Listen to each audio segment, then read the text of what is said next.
台商在大陆投资的这些企业里面，那因为照大陆的规定，我们看到他们公司法还有一个上市公司治理准则这些规定是有提到说，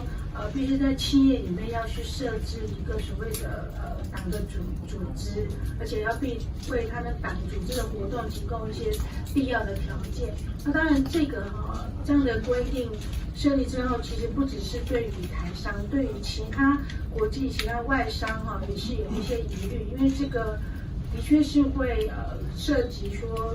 干预我们企业的自主权，也破坏了公司的治理，伤害整个所谓的自由经济运作这样那这样的规定，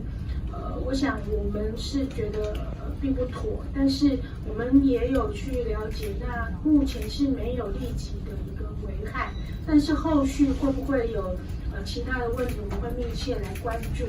那当然还有一些就是有可能是我们的国人在里面担任所谓成为中共共产党的党员这件事情。那依照我们两岸条例33条的规定，我们国人是不可以担任党政军的职务或者是他的成员。所以如果他成为中国共产党员的话，这是与法律规定是不符的那当然这个部分我们是只要有查到相关的事证，我们一定会依法来做办理。那当然也看到这个问题，我们借这个机会呼吁我们的这个国人要注意这样的一个规定，小心不要触法。那另外刚刚讲到就是说，我们现在有看到王委员提了一个这个法案那这个法案我想它最主要就是担心说这个红色势力的这个渗透所以这样的法案其实我们是尊重立法院的提案。那未来因为这个法案它涉及到很多单位的一个权责，那到时候我想我们在立法院整个审查过程当中我们会配合立法院，然后跟相关单位来做研议，适时的提出一些说明。谢谢。好，我想我们关心香港自由民主人权一贯的坚定的立场。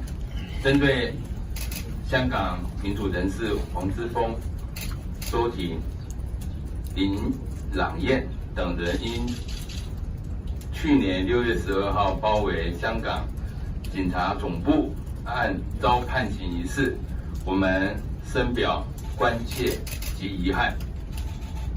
人民享有政治权利与表意的自由，这是普世价值，也是香港基本法所明文保障的。有关方面非但未能善尽政府保护人民权利之责，反而不断的秋后算账，清除异己，挤压社会民主自由的空间，破坏香港的繁荣稳定。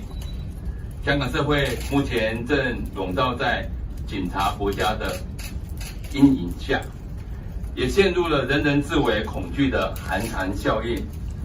我们还是要再次呼吁相关方面应落实保障港人的自由与权利，确实遵守其对国际社会及人民的承诺，不要再变本加厉，伤害人民的权益，否则终遭唾弃。